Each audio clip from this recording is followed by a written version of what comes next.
আসসালামু আলাইকুম ওয়া রাহমাতুল্লাহি ওয়া বারাকাতুহু। 1 মিনিট মাদ্রাসা ইউটিউব চ্যানেলে সম্মানিত দিনী ভাই বোনেরা, আমি আশা করি আল্লাহ তাআলার অশেষ রহমতে আপনারা ভালো আছেন, সুস্থ আছেন। আলহামদুলিল্লাহ।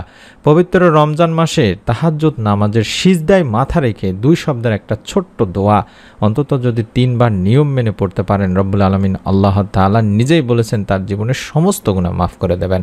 মনের মধ্যে বিশ্বাস নিয়ে অন্তত, যেহেতু আমরা তাহাজ্জুদের সময় উঠি অর্থাৎ সাহরের সময় উঠি, কষ্ট করে অন্তত 10টা মিনিট আগে উঠে 2 রাকাত নামাজ আদায় করে নেবেন তাহাজ্জুদের নিয়তে এবং সিজদায় গিয়ে নিয়ম মেনে এই দোয়ার আমলটি করবেন। আল্লাহ তাআলা সেই সময় দোয়া কবুল করেন। মনের মধ্যে বিশ্বাস নিয়ে আমলটি করলে এর ফল আপনি পাবেন ইনশাআল্লাহ।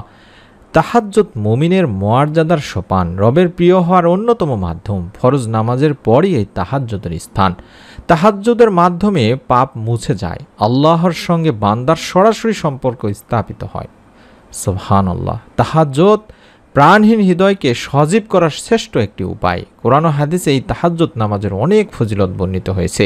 তার মধ্যে যেটা বললাম যে পাপ মুছে দেয় এই তাহাজ্জুদ নামাজ, হযরত আবু হুরায়রা রাদিয়াল্লাহু তাআলা আনহু থেকে একটা হাদিস পাওয়া যায়, যেখানে বলা হয়েছে যে নবী করিম সাল্লাল্লাহু আলাইহি ওয়াসাল্লাম বলেন, তোমরা কিয়ামুল লাইল অর্থাৎ তাহাজ্জুদ নামাজের প্রতি যত্নবান হও, কেননা তা তোমাদের পূর্ববর্তী নেককারদের অভ্যাস এবং রবের নৈকট্য লাভের বিশেষ মাধ্যম, আর তা পাপ রাশি মোচনকারী এবং গুনাহ থেকে বাধা প্রদানকারী। তিরমিজি শরীফের 3549 নম্বর একটা হাদিস।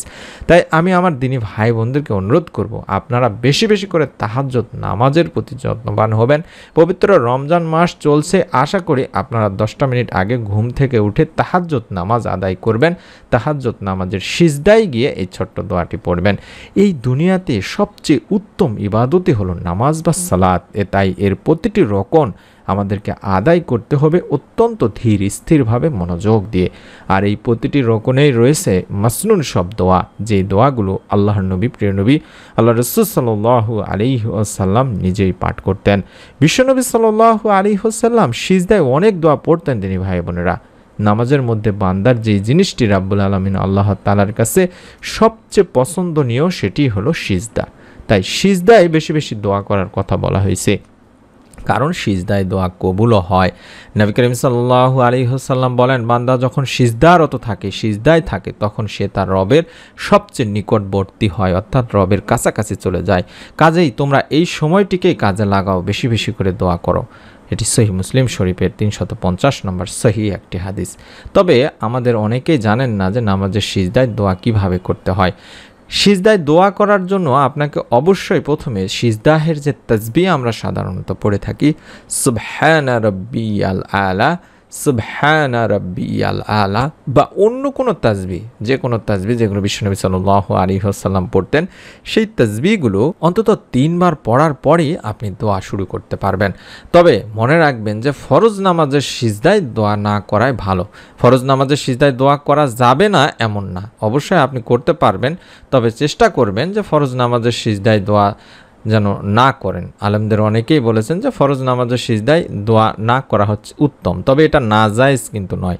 তাই অনুরোধ করছি আমি আমার সম্মানিত দিনী ভাই বোনদেরকে, আপনারা চেষ্টা করবেন নফল, যেহেতু তাহাজ্জুদের নামাজ বা সুন্নত নামাজ, সেহেতু আপনারা তাহাজ্জুদ নামাজ কিংবা নফল নামাজগুলোর সিজদাতে গিয়ে সিজদাহের তাসবিহ অন্তত সুবহানা রাব্বিয়াল আলা, সুবহানা রাব্বিয়াল আলা এভাবে 3 বার পড়বেন। তারপরে একটা ছোট্ট দোয়া, রব্বি ইন্নী যালামতু নাফসি ফাগফিরলি, রব্বি ইন্নী যালামতু নাফসি ফাগফিরলি, রব্বি ইন্নী যালামতু নাফসি ফাগফিরলি, এভাবে অন্তত 3 বার পাঠ করে তারপরে মাথা উঠাবেন।